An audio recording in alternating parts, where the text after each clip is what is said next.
Welcome to More Music Please Quarantine Beat. We're exploring how the music industry is staying busy and keeping connected during lockdown, and also just talking about whatever.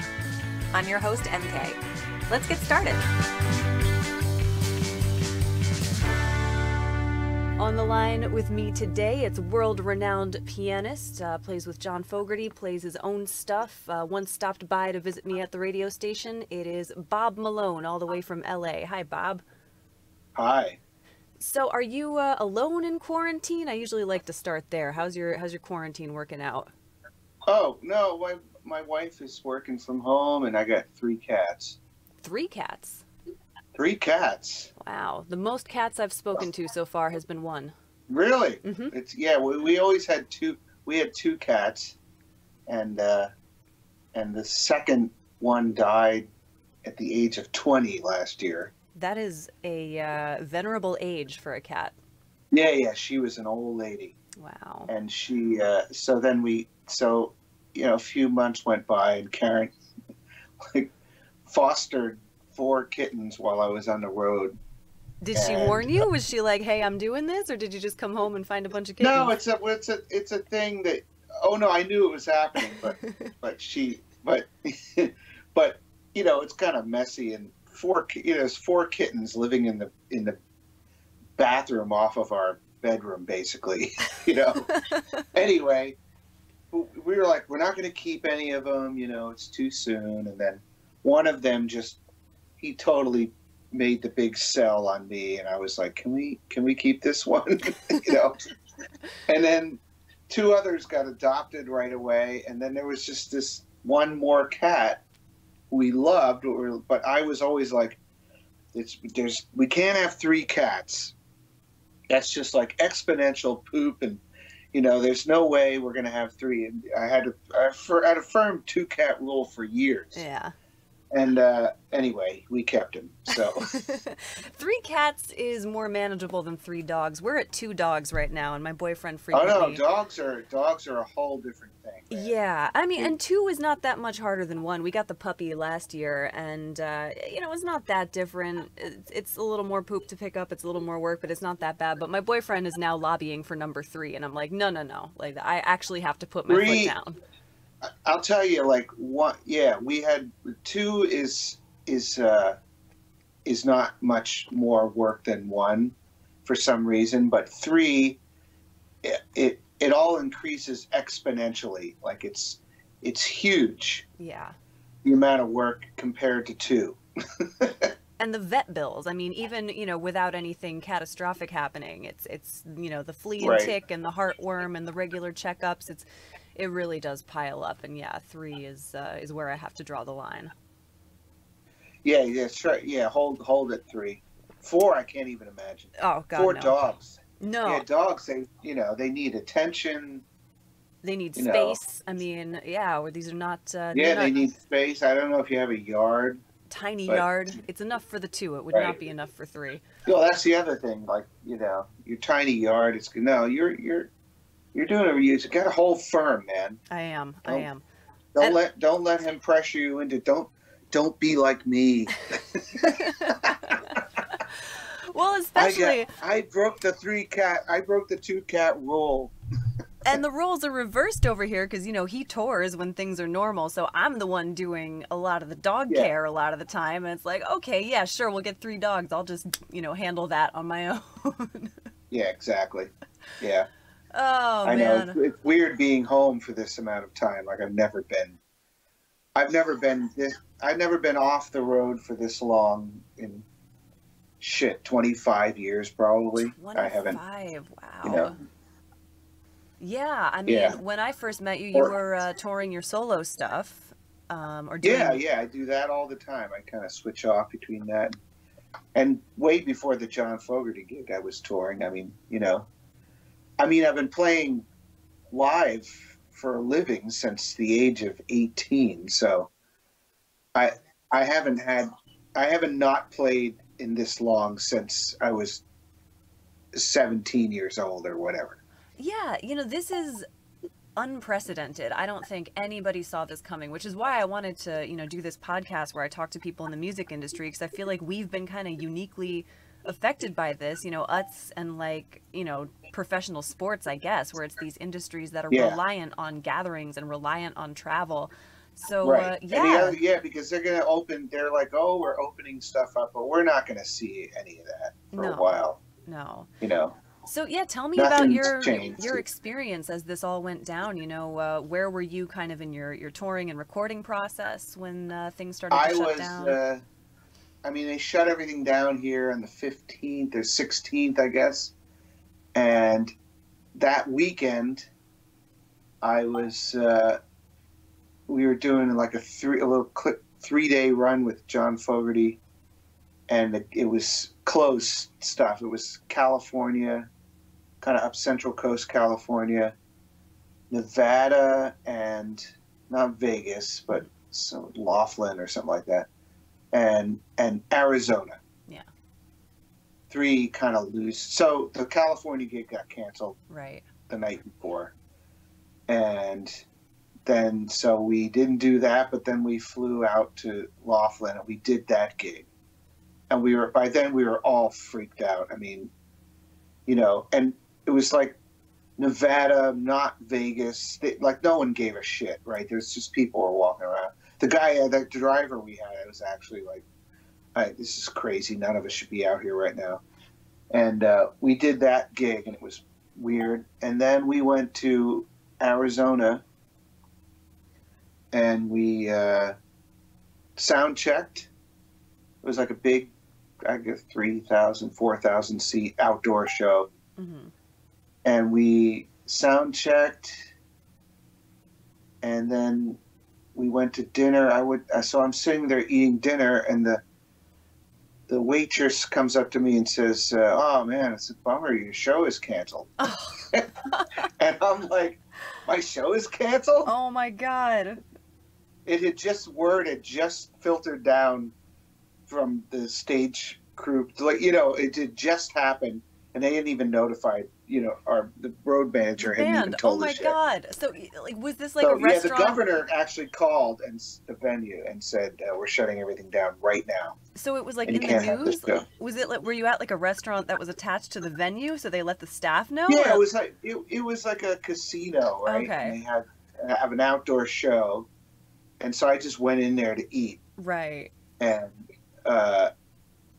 that's when I heard. I'm picturing you down the street, hotel. At Applebee's, just and the girl's hey. No, it wasn't even. No, it was like I could see the stage from where I was eating. Yeah. Oh man. And we just ended up, and we just flew home the next day. Man, freaked out and totally just scrambled to get home.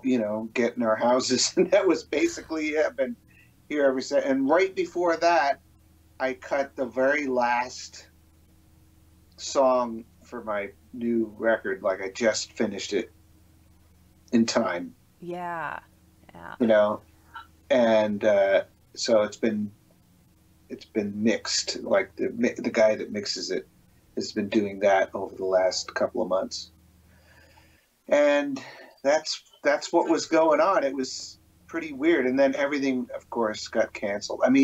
I think even by then, because I had a long solo tour planned. Well, I was supposed to see you for April and May, and all that stuff got canceled. Right.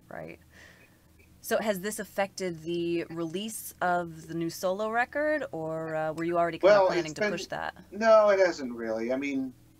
It's actually probably been better for that, because the guy who I'd love to have mix it is Ross Hogarth. He's like a heavyweight dude, and he just is amazing. But he gets a lot of, he mixes shit for famous people and me. So so when he was in the middle of 2 huge projects, and it was going to be a while before he could he could mix my record. And he'd done half of it already, maybe not half of it, but probably a third of it already. And I wanted him to do the rest. And I was like, I'm going to have to wait months for him to be able to do this. But then he was like, Well, everything's canceled. Send me shit because we can mix it right now. Well, I like what I've Yeah, heard. I mean, I don't know if the stuff on SoundCloud was finished or not, all of it, yeah, but that stuff's all mixed. Yeah, it was that's really all. great. Oh, thank you. Yeah, Yeah. that's the rec. I mean, there's 3 more songs left.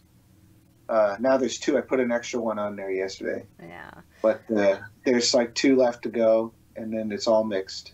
Yeah. So what do you So think you're gonna do? Are you gonna just hold I'm just off? gonna put it out. Yeah, I'm not Yeah. gonna wait till there's touring because I'm way behind in getting it out from what I wanted. And B, I don't really know when there's going to be touring. Right. I mean, I have some dates, but I can't say that those dates are really going to happen. Mm-hmm. And they're kind of scattered because it's stuff that got moved from earlier, and not everything got moved. And it's not like a comprehensive tour you can put on, you know? Yeah. Yeah. So I don't think it really matters at this point. I'm just putting it out. Yeah, you know, you might as well. People are still listening to music, and I mean, I know Well, I've that's been. the thing. Yeah, I don't see the need to talk. I mean, right now, I don't see the need to tie it to a tour. Yeah. Because it's just, you know, a tour that's a really nice, it's not going to be till next year. There's no way I'm going to be out for any extended amount of time this year, Right. even if I manage to squeeze a couple things in. So, yeah, it's just, you know, the weirdest part is not knowing. I mean, I think I kind of know. Every time I said, you know what, we're not, like early on, I was like, we're not playing this summer. Like in March, everyone thought we'd be down, and in June, everything would go back to normal. I'm like, nothing's going back to normal in June.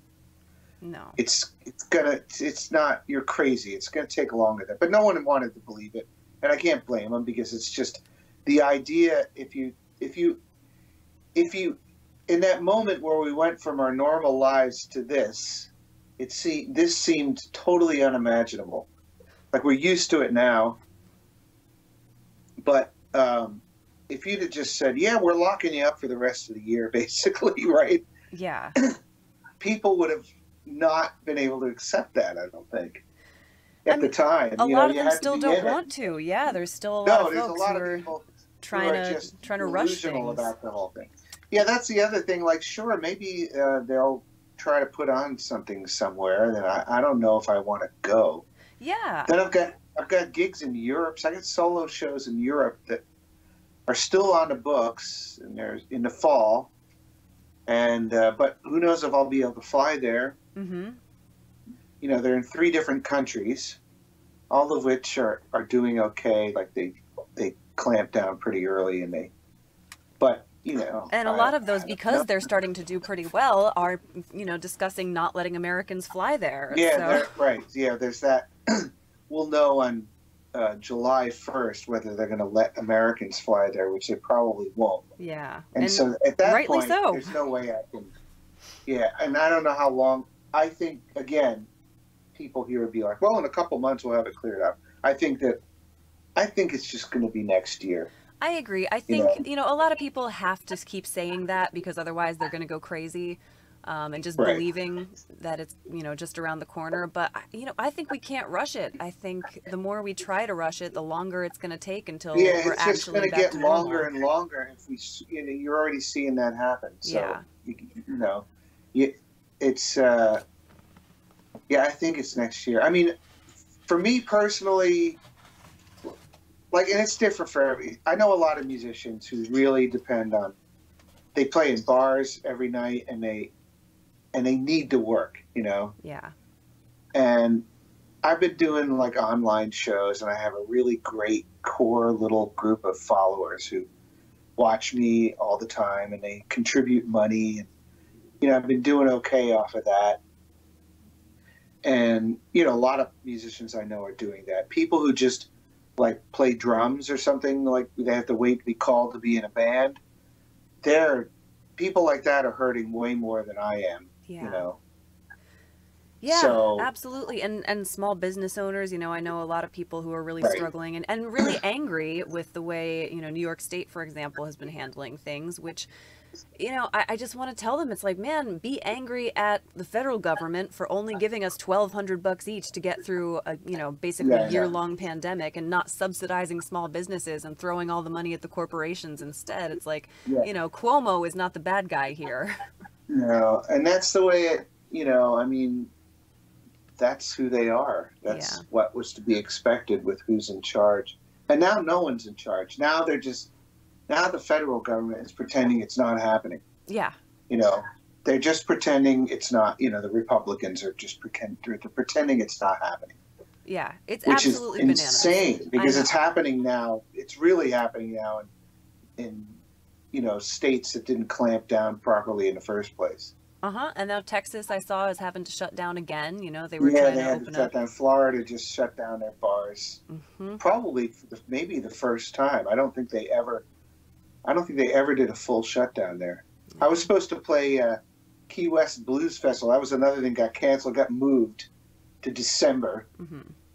So, but you know, I don't know if they're going to be ready in December. Fingers crossed. Oh, yeah, man. it was Key West too, which they had shut.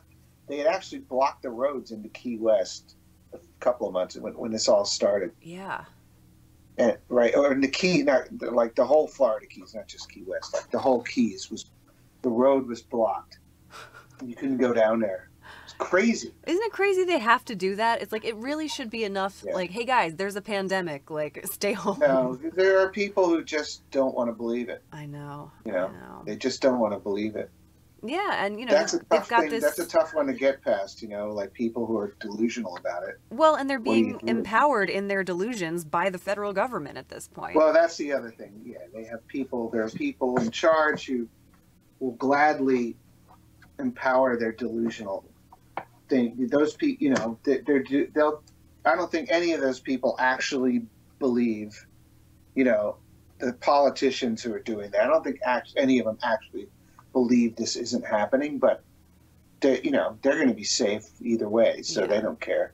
Yeah, you know, if there's one positive that's coming out of all of this, is that there is starting to be some honesty and some owning up to things. You know, I saw there was a Twitter thread from a guy who came out about how he helped to kind of slander Canada's public health system, you know, years ago, and try to use it as a way to, you know, discourage people from wanting single-payer healthcare. And he came out on Twitter and he was like, yeah, those were all lies. Like, we cherry-picked facts to make it sound like, you know, people were waiting way longer than they were. And it's like, all right, good. You know what? Like, if people are starting to realize that, like, we can't be playing these political games with, you know, people's healthcare anymore and people's livelihood anymore, like, maybe this will hopefully this will usher in a new era of, you know, holding our politicians more accountable than we have. But I don't know. It could also go in the other way. You know, right now, you know, I don't want to say the T word,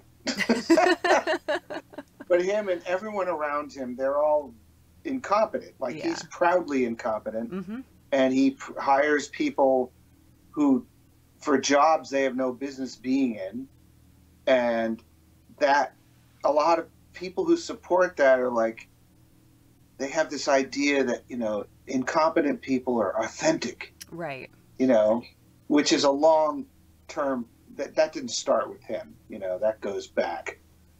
And that's fine if there's no major crises and all the unknown people working, you know, quietly under them, or that are competent, or kind of trying to keep things together. But when you have something like this, the two things that have been happening, we now have nobody competent at the top, basically. Yeah. So that trickles right down. Yeah. So we're on our own. So the states are all doing it, and this is Bob Malone's political podcast. Really go off. No, I'm here for it. But you're here for it, I know. And I'm not saying anything that hasn't been said already, but, you know, the states are on their own, which is messy, because in something like this, I think you really need one, you know.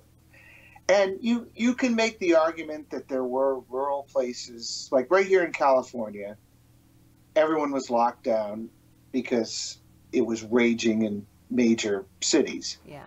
But out in Wairika or whatever, in, middle of nowhere, they were like, they had no cases. So those guys are like, well, why do we have to shut down our businesses? Because LA is, but those cases are eventually going to come to the smaller towns. It's a tough call. Yeah, and not only are the states on their own, but in some cases it feels like, the federal government is actively working against them. Like in the case of New York, where Trump got this bug up his ass about Cuomo and, started making threats about withholding, resources and funding and beds and ventilators and whatever it was. And the whole like, whoa, well, he's got to show me a little respect. And then, but it's like, dude, this is the country you are supposed to be. Yeah, I don't even want to say in charge of. That's all he has ever had to run on. He can't actually do it. He's not competent. He doesn't know how to govern. Yeah. And he's more dangerous. He talks all this shit and almost never follows through on any of it. That's what his fans love, but he can't govern. So now we're seeing what happens when you have someone who can't govern. Yeah, and his fans. Let's talk about his fans for a quick second, because you said something before about how they have this perception that being an outsider or being not a politician makes them somehow better and more authentic, when actually they're just incompetent. And I also can't believe that they are so on board with this dynasty that Trump is trying to set up with the blatant nepotism, putting his kids in charge and his sons and daughters-in-law. And it's like, if Obama had done anything remotely resembling that, if he had like grown children and put them in cabinet positions, there would have been an uproar. And I cannot believe that they don't see the double standard. Well, because this is why they don't actually care about anything but power. Mm-hmm. And the people who are competent yet evil, like McConnell, he understands power, and he understands that without power, you get nothing. We can talk about how, Hillary won the popular vote. Doesn't matter. She didn't win, so we have no power. So you can't do anything without power, and that's really all they care about. They don't really have any ideology beyond retaining and exercising power. Power and wealth, yeah. Yeah, to make rich people richer and to make themselves richer. I mean, that's really what it is. You can't even look at them like, I can't believe that they don't care what kind of criminal shit Trump does. As long as they have power. Yeah. They were all against him when he got elected, and then they all got on board because their power was threatened by it.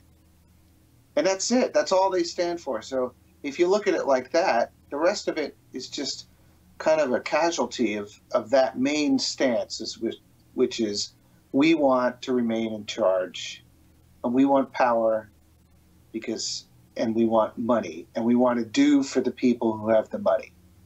And that's basically it. Yeah, you're 100% right. I agree. That is what it comes down to. And that's why, we have a planet that is being destroyed by, overproduction and by over-industrialization. They don't care. We have a country that's built on systemic racism and inequality. They don't care about that. In fact, they don't care. More than not care. They want it that way. Fixing that threatens their power. Exactly. They want it that way. And there is no appeal to humanity. This is why they find this so they're like, now they this is frightening to them that people are stepping up. And not just black people, or like white people who would normally say nothing are stepping up. Yeah. And that's a huge difference from the norm. Most of the time, awful stuff happens, and we're like, oh, that's awful. And then we keep going about our business, but not this time. Yeah, and I think the pandemic has had something to do with that. I mean, I'm certainly It's had a lot to do with it. I mean, I'm guilty. I'm as guilty of it as anybody else. Me too. And everyone's, I don't think, and I think part of it is not it has a lot to do with the pandemic because the racism, and it's all tied in with other bigger factors that are, that all of us are suffering through, you know. Well, what I think happened is the pandemic interrupted the status quo, and I was very much in a state of inertia, status quo. I had my job. I couldn't really, issues would come up, and I would identify with them, and I would feel for them, and I would want to get out in the streets and protest and use my voice, but I had a job to go to. I had money to make. I had a mortgage to pay, and whatever. Of course. But the pandemic came along. I lost my job. All of a sudden, I have time and I can get out and I can demonstrate. I have nothing else going on.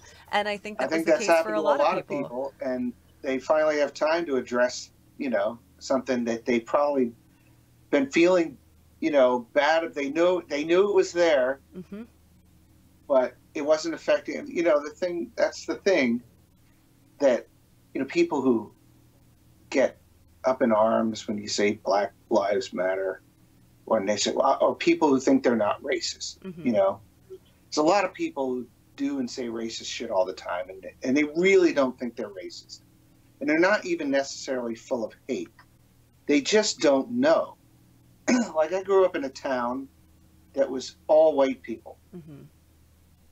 My friend Randy was the only Jew, and it was in New Jersey. We were like a 15-minute drive from way more diverse places, but it was just this little, would be the exurbs now, and it was just a lot of white people. And we didn't know any black people. We didn't know any Hispanic people. We didn't know, there are a lot of people still like that. They're out there and they just don't know. And they don't understand. So they think that they don't understand. You tell them that they've had an easier ride of it than any black person. They don't get that they've never been pulled over just driving down the road for no reason. They don't get that they've not been turned down for a job because of their color. They had to work hard or whatever they had to do. That's all true. But there's this whole layer of stuff that never happens to, white middle class people, like me. Yeah. Right? None of that stuff ever happened to me. Yeah, same. And the closest I could say is when I had a kind of a crappy, total, like, obvious musician van and really, really long hair, and I was touring in my van, and every time I drove through Texas or any part of the South, I used to just get pulled over for no reason because of the van and the long hair. They thought I had drugs. Right. And they, they'd bring dogs. Like, it was total profiling. Yeah. That's the first time I realized that this kind of shit is real. Before that, I was just as oblivious as everybody else. Yeah. And I mean, that's a mild example of profiling, because they'd pull you over, they'd bring the dogs, but I didn't but die, nothing happened. Yeah, they didn't shoot you. I was still a white guy. Yeah. Yeah, you're still in the club. But I got the idea of just being, and then my wife is a public defender, so she really sees what it's all about, and as liberal as I've always been, I never thought it was as bad as it actually is, Well, we're not taught that it's as bad as it is. Like you, I grew up in a very white town. I'm from Connecticut, and there are parts of Connecticut that are diverse, but the part I was in was not. And I was thinking about this, earlier this month as everything was happening, the protests and stuff. And, my education on the civil rights movement basically was, things were bad. There was segregation. Then Martin Luther King came along and fixed everything. And now everything is great. We weren't taught about Tulsa. We weren't taught about, Black Wall Street. We weren't taught about any of that, anything that, demonstrates how deep the inequality is and how deep the systemic racism runs, and how much of a problem it still is. We were taught that things are okay now. There is equality. If you work hard in America, you can be anything regardless of skin color. That was the line that we were fed. And those of us who, were lucky enough to be from families or areas that were more open-minded, or, to encounter more kinds of people in the course of our lives, quickly realized that that was bullshit.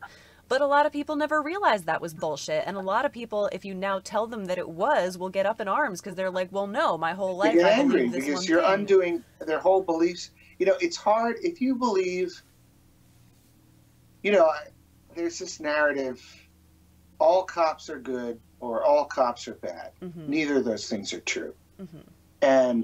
But if your narrative is that all, you know, institutions like that are all good and nothing's wrong with it, you know, to be told that that's not true is a hard thing to swallow. Yeah. Because it undoes an entire worldview. It's not just about police. It's really about your entire worldview has been challenged. You know, everything you believe in that gets you through your day is being challenged. Mm-hmm. So that's hard, you know, Yeah. for people that are inclined to go there. So, you know, and the funny thing is, like, I was taught what you were taught, and I must be at least 20 years older than you. So you got the same thing I got, you know. The same nonsense education, yeah.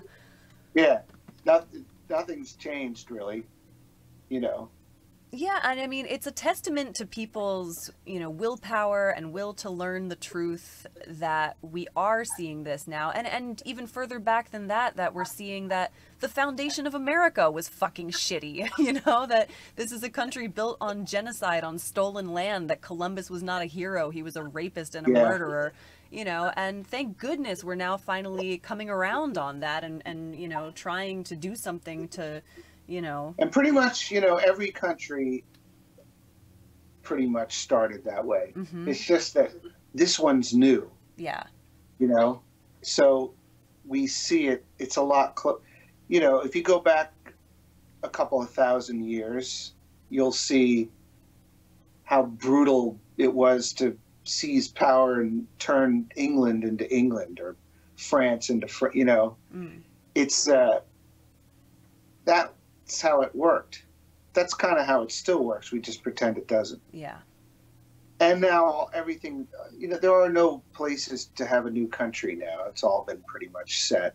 So, but our history is recent. You know, this country and Australia, you know, are two places where to have a similar, we came in, we pushed out indigenous people, and we started a new country. Mm-hmm.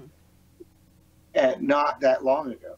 Yeah, you know? It's easy to forget what a baby this country is. I mean, you know, know, all you got to do is go to any European city, and you know, you walk around a corner, and there's a 1,500-year-old building, and that's not even the oldest one there. Yeah, that's when you realize that we just got here. We just got here. This is still an experiment. You know, we're still in our it really is. experimental phase, which is why it also drives me crazy when people get so protective of capitalism. It's like, this is a thing we were trying. Like, this does not have to be, you know, this is not the end all be all. It's not working that well, clearly. Like, we should rethink this, but people are so indoctrinated about it. It's being abused. Yeah. You know, people are, there are people, I don't have anything against people getting rich, but I don't see how one person having billions of dollars is a good idea. No, it's insane. That means that all the rails have been torn off, and there's no way you can compete. You know, there's no way anyone can compete with that. Right. I mean, there's supposed to be protections against monopolies. And that's, you know, that's been going on for really. This began in the Reagan era, right. You know, and has gone on through both Democratic and Republican administrations. They've let monopoly happen unchecked. You know, and it's you know, the first big model of it, the pre-internet model was in the last 30, 40 years was Walmart, where they would go and they'd park their store outside of a town and undercut all the businesses in the town, and all the businesses went away. And then there was just Walmart. So everyone had to go there. And the worst part of that is when there was the businesses in this town, all those people lived in the town, all those people spent their money who, you know, all the small business owners spent their money, that their money went back into the town. Yeah. Right? So now they're gone, and everyone gives their money to Walmart, who sends it back to corporate headquarters, and nothing goes into the town. Right. There's no circulation. It all just pools at the top. Right. They just take from the town. Yeah. So they go, they're like you know, it was like a Death Star, and they go, and I just saw all this, before I was even aware of all this, I just saw it because I used to drive, you know, in early, like between 96 and 2002 or so, I used to tour in a van. I just drove back and forth across the country constantly. Mm-hmm. So I saw all this stuff in person, you know, and I saw it was really when it was beginning to happen. All the kind of deterioration that has led to this moment was starting then, and you really could see it. And you know, there was no denying it when you saw it for yourself. And then that was predatory capitalism. Mm-hmm. And then the internet version has been Amazon, where they lost money for close to 20 years. They hemorrhaged money. Same as Uber right now. And they're all propped up by, you know, Wall Street capital. And the idea is to lose money and undercut everyone until you're the last business standing. And then you have the whole thing. Yeah. And all the guys at the top saw it coming and were on board with it, and, you know, made it happen. You know, I mean, it's evil, but it's smart. They're going to, you know, these people have gotten richer than anybody has ever been. Mm-hmm. I mean, you can trace similar corollaries to this, to the Gilded Age, when there was railroad monopolies and oil monopolies, you know, and we went through the same thing, and there was a pretty big uprising during that time, and that's when the unions became strong until they weren't anymore. And, you know, it happens. If it's allowed to happen, it's going to happen. The thing is, no one ever said, you guys need to, you know, back off of this. You can't put everyone else out of business who does. And you could say, well, they're offering a superior product, but are they really? No. You know, most of the time, no, absolutely not. They're offering a cheaper product that, you know, sometimes they're offering a cheaper product. Yeah. And some businesses need to, you know, update their business model to compete. All that's fine. But if you are able to operate at a massive loss for years so that you can take over, that shouldn't be allowed to happen. You know? Yeah, but unfortunately the people who see cheating. Things that way, the people who would tell them to stop have no power. You know, those are the people like us who are just, you know, normal people. But that's a major thing that people are not really thinking about. But that's the business model now. Yeah. You know, run at a loss with big money behind you until you've put everyone else out. And then once you put everyone else out, it's really hard to put it back the way it was. And it's such impossible. A shame. I mean, even just on a small town level, I mean, we could have such unique towns in this country. Every town could have its own local economy. It could have individual charm. And instead we have all of these homogenized cities, you know, that all have a McDonald's and a Dunkin' Donuts. That's what towns used to be, you know. Yeah. But it's I mean, the music business is the same exact thing has happened. It happened in the music business really kind of before it was happening everywhere else. You know, I mean, there was a whole bunch of labels. There's a lot of indie labels now, but there were big labels. And they are all now basically 3 labels, you know, which is crazy when you think about it. Yeah. And then back in 2014, Ticketmaster and Live Nation merged, which meant that not only just ticket sales were at major venues were all controlled by one company, but also it drove out local promoters. They were promotion. they were managing acts. So every act that was managed by a Live Nation person had, you know, the whole thing was a massive monopoly. It was not good at all. Mm-hmm. And now you see the results. So, anyway. No, I mean, I want to hear more about this. So beyond, I've never really thought about it that, I mean, obviously I see the problems within the music industry, and certainly Ticketmaster especially being, you know, a real shitty thorn in everybody's side. But besides just driving up ticket prices and that whole nonsense, how else, you know, has this kind of affected I mean, the it music controls industry? terrestrial radio. Yeah. Aside from indie stations like the one you were at, Mm-hmm. you know, basically one company, one entity, a few people are controlling all playlists. You know? Yeah. That's another thing. And that was beginning already even in the 90s, early 2000s, which I noticed driving across the country. Mm-hmm. I was like, man, these radio stations, they don't have a personality anymore. They have like, everyone sounds exactly, no one has an accent, and everyone sounds the same. And there's the, you know, there's one tiny playlist. I mean, there's always been hit radio, so there's always been that playlist. But a lot of times hits started because a DJ in some city would just play something because they liked it, or they got payola for it, or whatever.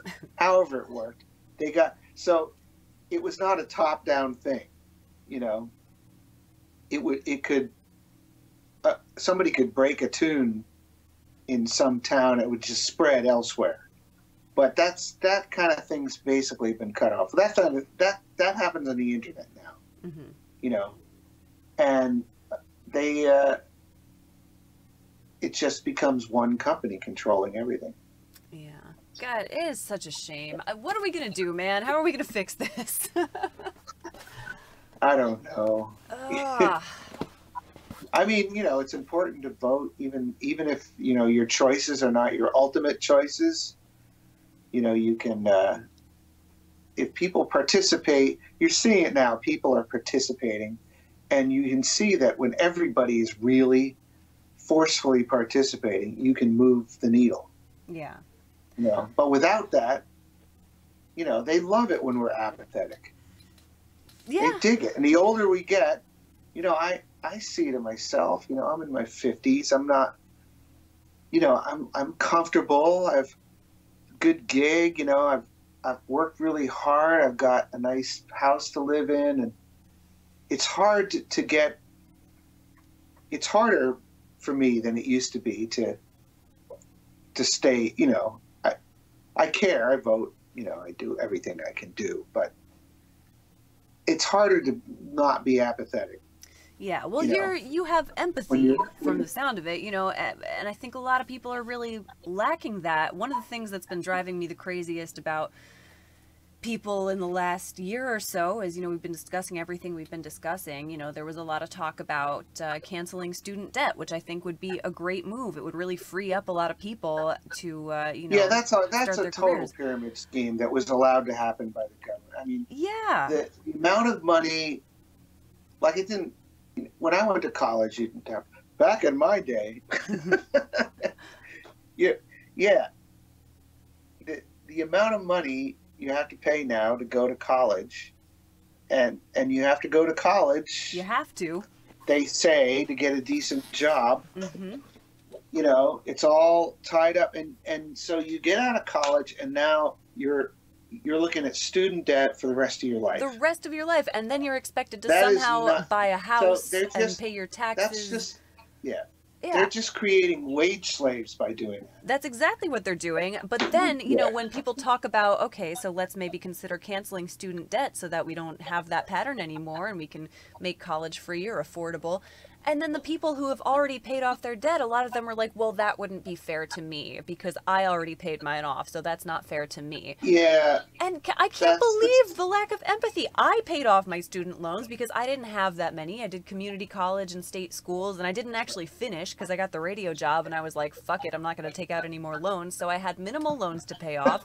I was able to pay them off quickly. I wanted a radio job, and now I've got one, so I'm not going back to school. Pretty much, yeah. So I had minimal loans. I paid them off quickly, and I'm grateful I was able to do that. I'm lucky I was able to do that, and I want everybody else to not have to deal with it. Like, how can anybody look at, all of these people who are drowning in debt, all of these young people who have no chance of getting their lives started, and say, oh, fuck them, like, I got mine. Like, I don't...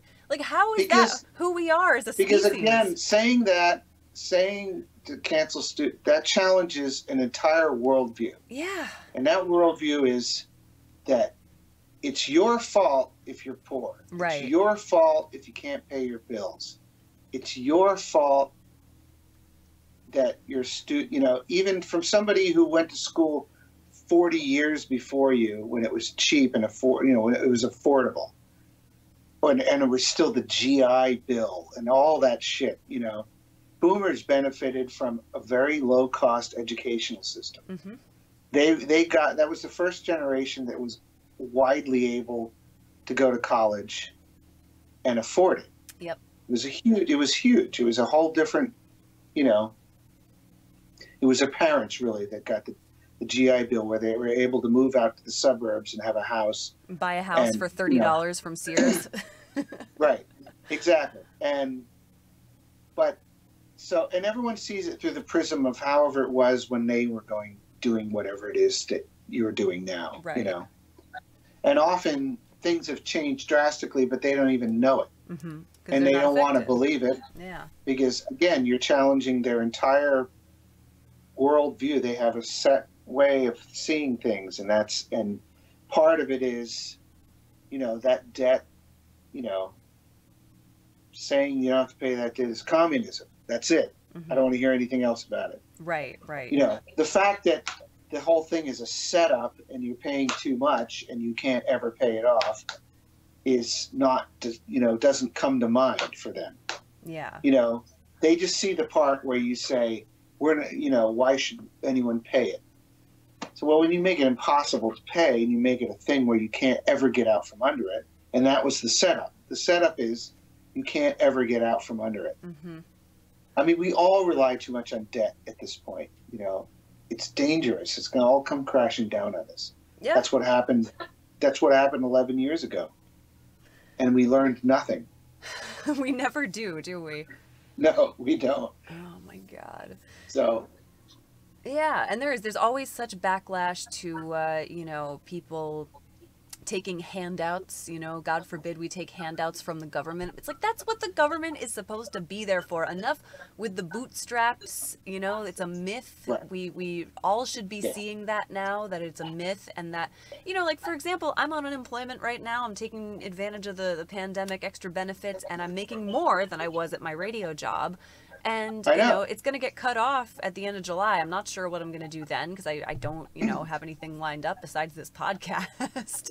But, I don't feel bad about it. I've been paying taxes my entire adult life. I own my home. Like, they can help me out for a few months. If they can afford not to charge Amazon taxes, they can subsidize my ass for a few months. They can give you a few bucks. Yeah. I know. Well, that's the thing. And people are. I'm getting unemployment, as well, mm-hmm. and it's the first time I've ever done that, yeah, and it felt weird to me. I have to say, it felt weird. Again, there's a view amongst people who are against that other people who don't really want to work are getting handouts. And there's a view that people have that. They don't want that idea even in their head because most people want to work. Yeah. Well, most people would rather feel productive than just get money. And so I think they feel like there are people out there who just want to get money and not be productive, and fuck those people. You know, and maybe there are, but so not then the that whole many. thing is bad. Yeah. And again, it's more nuanced than that, you know. Now everyone's in that boat. We're all like, we all have to do it. We have no choice. Yeah. So, you know,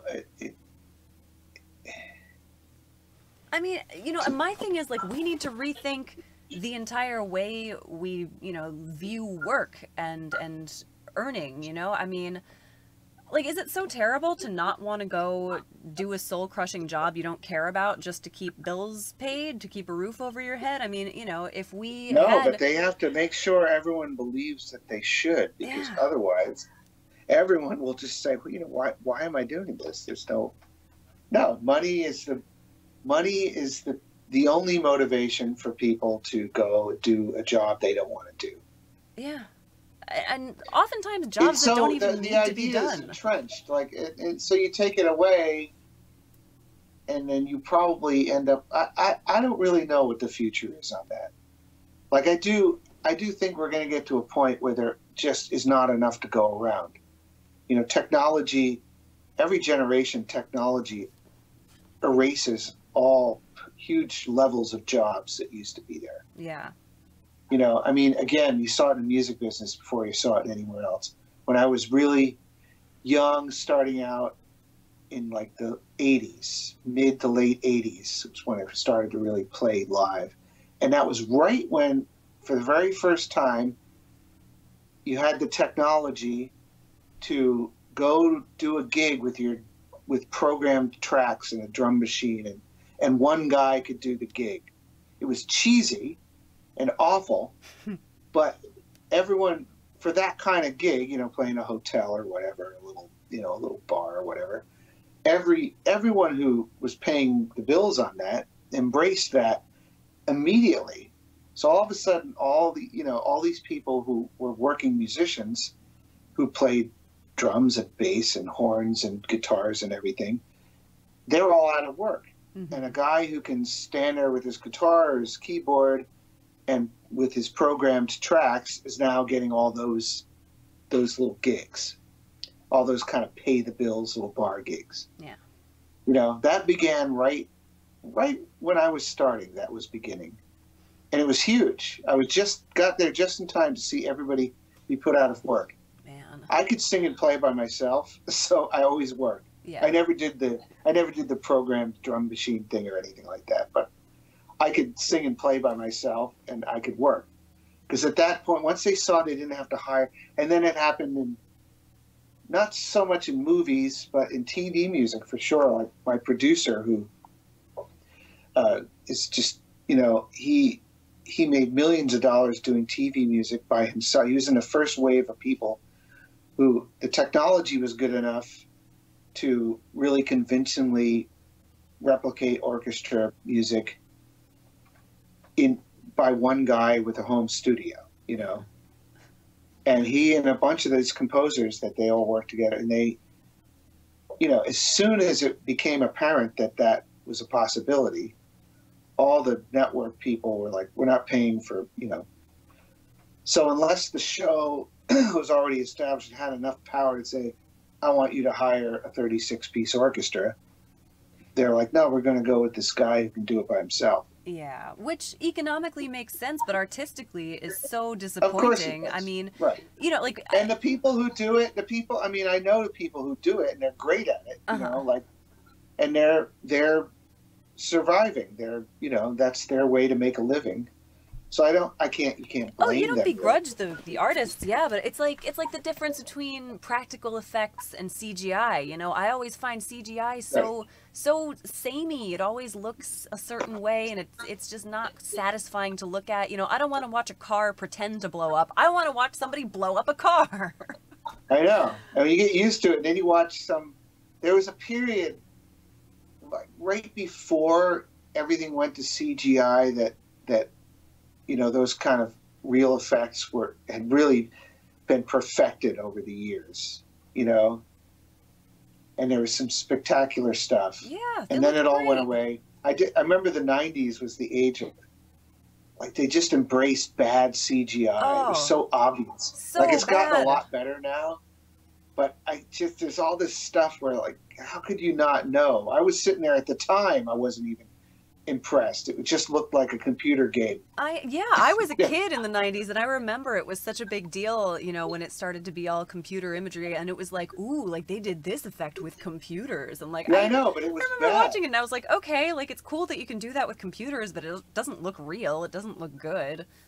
Except Jurassic Park, that looked totally real. Yeah, like well, they had the budget of 10 movies. But they also used, didn't they use some puppets as well? There was they used models. They used a combination. It makes all the difference. Give me a puppet any day. They didn't lean on it that hard. You know what I mean? Like, if used judiciously, especially back then when the tech wasn't quite there, they just used it very judiciously in a way that you were never taken out of the movie going, geez, that looks fake. Yeah. You know? Judiciously is key. You got to use it in conjunction. But there were so many movies where you just got taken out of the moment thinking, geez, that's fake. Look how fake it is. Remember the Mummy Returns with the Rock? Did you ever see that? No. Oh God, they had the Rock in the end of the movie. He was this like CGI scorpion monster, and it's like legendarily bad. And this was like a big budget Hollywood sequel to a successful movie. And it looks like trash. It's hilarious. You can watch it on YouTube. And I love the movie. I'm here for it. But yeah, it's legendarily terrible. Oh man. Well, Bob, we are approaching an hour. And I want to. This is really special. We never got to any of the subjects we were supposed to talk about. I don't care at all. I loved this. This is what the podcast is all about. Just seeing where the conversation goes. And this was great. This hour flew. But I'm excited because you gave me permission to play one of your songs, which is the first time that I will be playing a song on the podcast. So before we set it up, which will be the last thing we do, can you tell us where to find your music and anything you'd like to plug? Oh, well, that song will be on my new record, which has no title yet. Mm-hmm. So there's not much to plug. I intend to have it out in the fall. Excellent. Everything's just an intention now because you never know what's going to happen. Well, it all starts with an intention. Right. So that's my intent.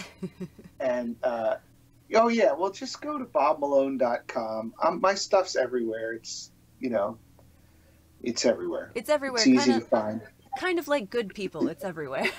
Yeah. Good people are everywhere. And so is my stuff. So tell us about... It's on all your favorite platforms. All my favorite Spotifys. Yeah, it's on Spotify. It's everywhere. Yeah. I don't have any gigs to plug because I do something every Tuesday on stageit.com. I do a show at 6:00 Pacific time, and if you want to see me play live, that's me playing live now. All right, that's 9 p.m. Eastern for those of us. 9 p.m. Eastern. And then every other Saturday, I do a live stream on my official Facebook page in the afternoon so that people can watch in Europe, etc. So anyway, if you sign up for my mailing list, you'll know when all these shows are. And you can watch me online, and you can contribute money if you so choose, or not. Either one is fine, depending on your financial situation.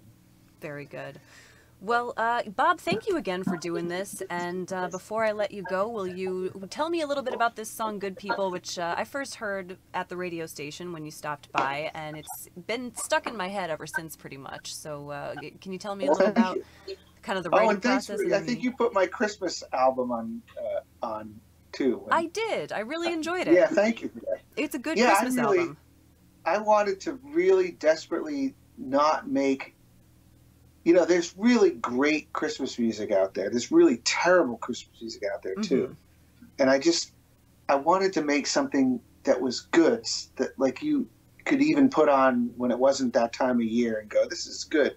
So that was my goal with that anyway. I put a lot of work into it. I did not want to just crank something out. No, it's really no bullshit Christmas album. Yeah, I get the, thank you. I get the tune used on the Grinch soundtrack, and it got so much attention that I was like, man, I gotta use this. I gotta make this record now. I've been talking about it for years and had never done it. Anyway, Thank you for playing that. Yeah, of course. So what was the question? Oh, you wanted to know about good people. Yeah.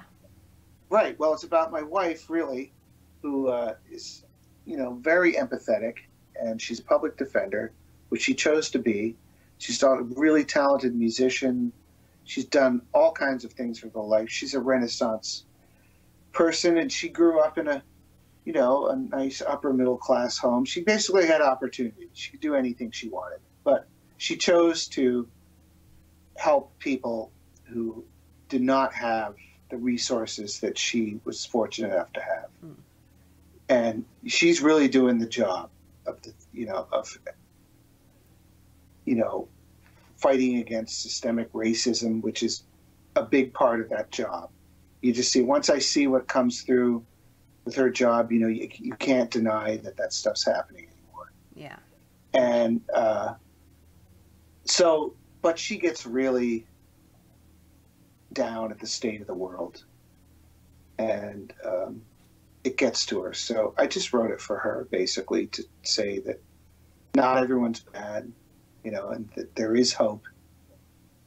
And, people are, I think most people are good. It seems that some of the worst people are the loudest. Yeah. And so it seems like that's who everyone is. But it's really not true. They're just the loudest. But I think they're mostly in a minority. So that's what it's about. It's uplifting, which is unusual for me. I was going to say, I really like that we're going to leave this episode with this song, because I think, after the conversation we just had, it's nice to kind of end on a note of hope. Yeah, there's hope. People have, all the stuff we're talking about, the movements that are happening right now, it's all positive, Yeah.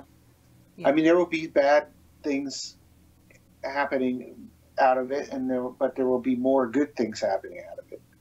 It's how change is created, and change is not created in any pretty way, Yeah. It's just things get to a breaking point and it gets forced. That's how everything has been. Racism in America, like when I was born, they had just, the Civil Rights Act happened like a year, I think, or two or 3 years before I was born. So 2 or 3 years before I was born, they still had Jim Crow in the South. They still had whites only bathrooms, So things progress slowly. We're obviously not all the way there, but we're getting there. Carrie, she can't sleep at night, tosses and turns till the morning light.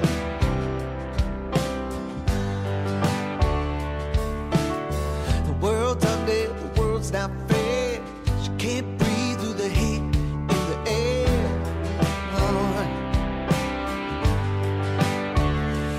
And it's so hard to see, I know, when you finally run out of hope. But there's good people everywhere.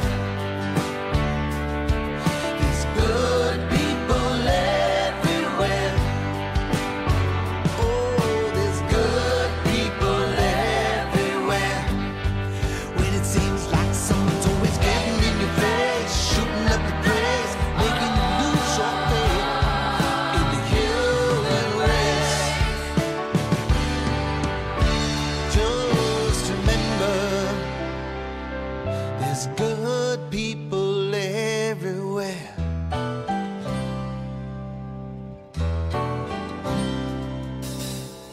Harriet, she wants to save the world. She tries hard, but she's just one girl.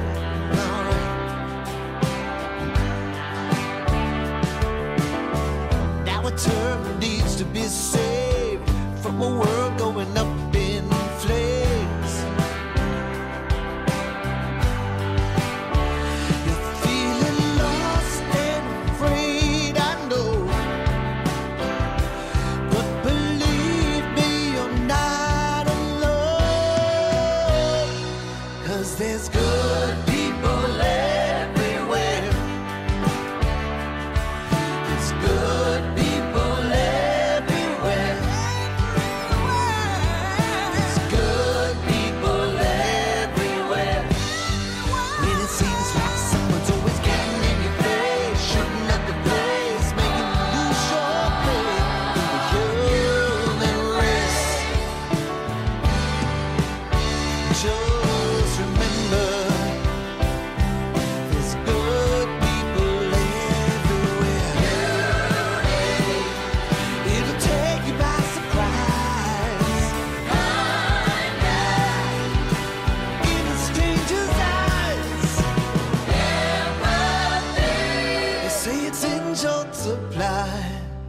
but it's out there. 'Cause there's good people everywhere. There's good people everywhere. There's good people